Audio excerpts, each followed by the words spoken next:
economy would collapse. That is what the American economy is.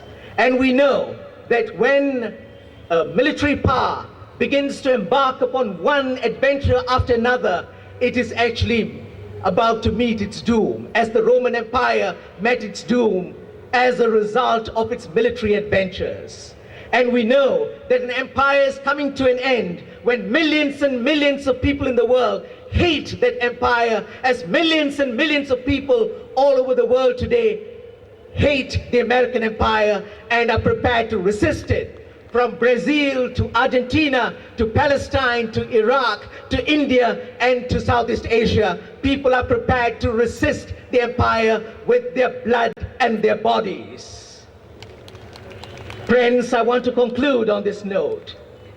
Let us resolve here in Mumbai to create another world which would see the death of the last empire in human history. Let us ensure that the American empire is the last empire in the entire history of humankind. And let Mumbai send that signal and that message to human beings in the four corners of this globe. Let history record, sisters and brothers, that the American empire finally died at the hands of the people of the world. And that began here in Mumbai. Thank you, friends. Right now, sorry, it's hall number 1.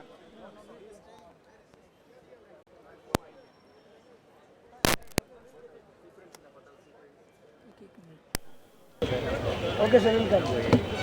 You give me a call. Okay. I have your mobile number. Yeah. Number? Well, if one looks at the various fora that have been held together with United Nations conferences since 1992 on the environment, on human rights, on women, you will have an idea of what the alternative is. It is an alternative which is more humane, compassionate, an alternative which is more just and egalitarian. The details, I suppose one has to look at each and every dimension of the global system. Now, many of us are against predatory globalization. We know that there are certain positive elements in globalization, but what we are against is the type of globalization which results in increasing disparities between rich and poor. We are against the type of globalization that results in greater concentration of wealth in the hands of a few. We are against the type of globalization which increases exploitation. We are against the type of globalization that leads to the political marginalization of the vast majority of people because the global system is very undemocratic. We are against the globalization which has led to a situation where one culture dominates the world. That is not healthy because we believe in the diversity of cultures. And I think I want to know is how does a platform like this World Social Platform, beyond that, does it work beyond that as beyond dialogue? Does it work in our daily lives? Well, if you look at what the anti-Iraq war protest movement achieved, they managed to delay the war. They managed to deprive the war of the legitimacy which the Bush administration was looking for. In the end, the war took place, but without the sanction of the United Nations. And that was largely because of the people's movement, because of the anti-war movement.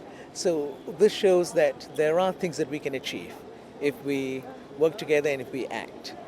But if you look at all great changes in history, this is one particular phase where people have to get together, express their feelings, and after a while you find that changes will take place.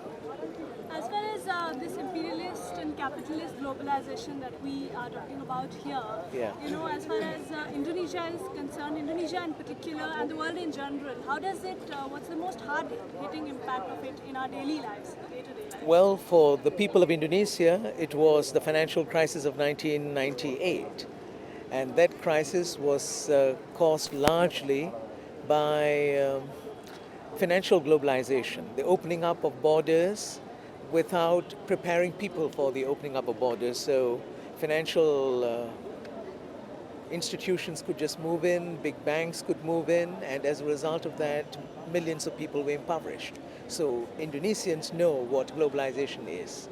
From a country that was developing quite rapidly, it became an impoverished land as a result of the opening up of borders to international capital. For that matter, a country like Malaysia? Well, Malaysia saved itself partly because it decided to impose currency controls. In other words, it said no to international global capital of that particular type, capital which is volatile, capital which enters and leaves economies at will. Malaysia said no to that sort of capital. It said no to the IMF type of prescription. As a result of that, it changed the situation for the Malaysian people.